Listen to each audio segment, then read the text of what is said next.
మీనరాశి. ఈ రాశి వారికి ఆదాయం 5, వ్యయం 5, రాజపూజ్యం 3, అవమానం 1.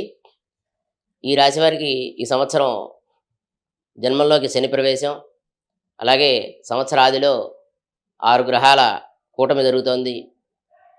మానసిక ఆందోళనలు పెరిగే అవకాశం ఉన్నాయి. అనారోగ్య సమస్యలు ఎదుర్కొని మందులు వాడే అవకాశం ఉంటుంది. ఈ రాశివారు ప్రత్యేకించి మంచి ఆరోగ్య విషయంలో జాగ్రత్త తీసుకుంటూ కొన్ని వస్తువుల పట్ల శ్రద్ధ తీసుకోవాల్సిన ఆవశ్యకత ఉంటుంది. వృత్తి విషయాలలో జాగ్రత్తగా ఉండవలసి ఉంటుంది. స్థానచలనం మార్పు ఉన్నది. ఎంత శ్రమపడినా కూడా గుర్తింపు రాకపోవడం అనేది జరుగుతుంటుంది ఈ రాశివారికి. ప్రత్యేకించి ఈ రాశివారు అధరణ వేద సంబంధమైనటువంటి గణపతి అధరశీర్షణ పారాయణ చేసుకోవడం అనేది ఉత్తమం.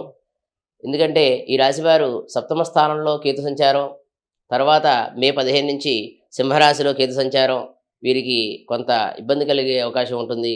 మీనరాశి వారికి ఈ సంవత్సరం బృహస్పతి కర్కాటకంలోకి అక్టోబర్ నుంచి ప్రవేశించినప్పుడు కొంత మేలు జరిగే అవకాశాలు ఉంటాయి. స్థానచలనం, వృత్తి విషయాల్లో జాగ్రత్తగా ఉండాల్సిన ఆవశ్యకత ఉంది. విద్యార్థులకు కొంతవరకు అనుకూలమైన కాలం అని చెప్పుకోవచ్చు. కానీ విద్యార్థులకు విశేషమైనటువంటి శ్రమ చేయాల్సిన ఆవశ్యకత ఎంతైనా ఉంది. అనుకున్నవి సాధించడం కొంత అసాధ్యంగా పరిగణించవచ్చు. అలాగే ఈ రాశివారు దేవాలయ దర్శనాలు చేయాల్సినటువంటి ఆవశ్యకత ఉంది. ప్రత్యేకించి ఈ రాశివారు శనేశ్వరునికి విశేషమైన పరిహారం చేసుకుంటే చాలా మంచిది. అలాగే రాహుగురువుకి కేతువుకి కూడా చేసుకోవాల్సినటువంటి పరిస్థితి ఉన్నది. ఈ రాశివారికి మొత్తంగా చూస్తే కొంత ఇబ్బంది కాలమే గడుస్తున్నది. కానీ గురు సంచారం వల్ల కొంతవరకు మేలు కలిగే అవకాశం ఉంది. ఈ రాశివారు బంగారం కొనుగోలు చేసే అవకాశం కూడా ఉంది.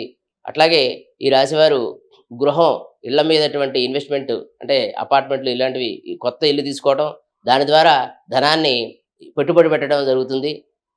దీనివల్ల కొంత ధనము వృధా పోకుండా ఖర్చు చేసుకుంటూ దాన్ని అభివృద్ధిలోకి తీసుకెళ్లే పరిస్థితి చేసుకోవచ్చు.